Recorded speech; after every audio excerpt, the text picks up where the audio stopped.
If you are selling online or in store, you are probably accepting card payments. And my question for you today is, are you paying the right amount for your card payments? Are you on the right pricing plan for cards? Did you know there are two different types of pricing models out there from your payment service providers? And in this video, we're going to get into those two different models and which one is right for you. My name is Nick Dunn, CRO at Shuttle, helping merchants and payment software providers get the right payments for their particular needs. Go and check out our marketplace and compare the leading payment service providers across the market and find the right one for you. But today's topic is, are you on the right pricing model for card payments? And as I mentioned earlier, there are two types of models that you need to be aware of and ensure that you are paying the most competitive rates possible for card transactions. So, number one, the blended model. This is a model offered by payment service providers like Stripe, PayPal, Square, and others who are fairly new to the market. They like to simplify payment processing and card payments for you. So they've created a blended rate. Now, a blended rate simply means that they are taking all the other fees that are going on behind that card payment across all of the different card types, because actually doing transactions on different cards actually costs them different amounts of money. And they are giving you a blended rate, one rate for local domestic transactions and another rate for international transactions. So that rate might look like 1.4% plus 20 pence here in the UK, or it might look like 2.9% plus 20 pence for all of those international cards that you process. Now, this rate is often offered to merchants who are quite new or quite simply want a very straightforward and simplistic pricing model across the board. It's great if you want to know exactly what you're going to be paying for local versus international cards. But the question that you need to ask yourself, is it the right pricing model for you? And I'm going to help you now just understand what goes on behind that blended rate for you to go back to your payment service provider and run some of those numbers and see whether you are actually getting the best deal. So, as I just mentioned, behind the scenes, there's lots of other fees that make up that blended rate that you're being offered. So there's issuing bank fees, there's scheme fees from the Visa, Amexes, MasterCards of the world.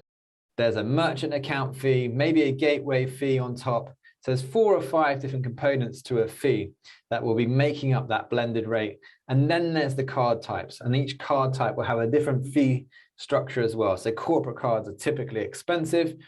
Local domestic cards are typically the cheapest. Now, a blended rate is bad if you have lots of local domestic card volume going through. Why? Because those card transactions are going to be the cheapest possible transactions that you will do through your payment service provider. Maybe your payment service provider is buying those rates those card transactions at 0.3% plus another 0.1%, and then they're marking that up to like 1.4% plus 20p. So they're actually making, let's say, I don't know, 1%, 0.9% on every single transaction. And therefore, you are paying over the odds for that transaction. Now, in contrast, Interchange plus pricing is a pricing model which is much more transparent, much more granular, and actually related to the card types and different schemes that you will be processing cards through.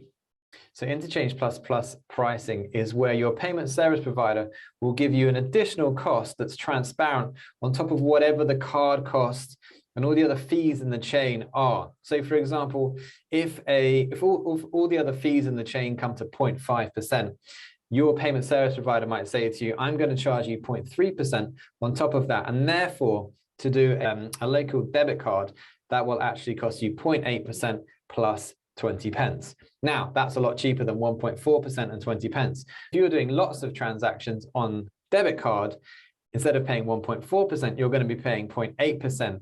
And that's a 0.6% saving across all of your volume. So that's a huge amount of money over time. And you will get, with Interchange plus pricing, a much more granular and transparent view of pricing across all of the different card types.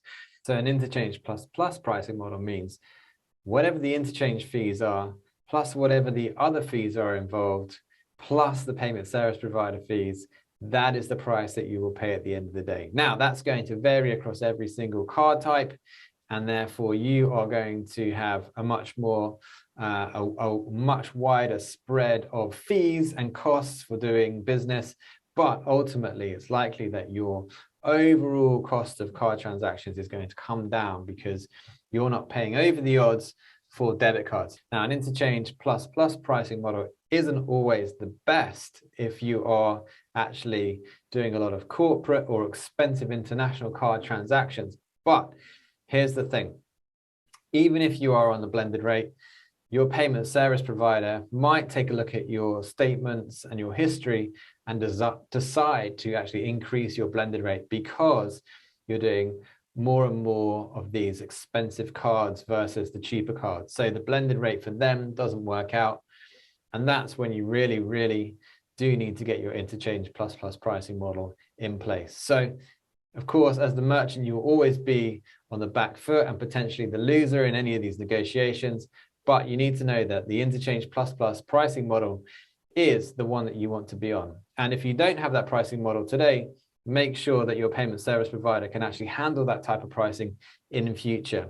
You can go and take a look at different payment service providers in the Shuttle marketplace and find the right payment service for your business today. I've been Nick Duns here at Shuttle, the payments marketplace, and I will see you next time.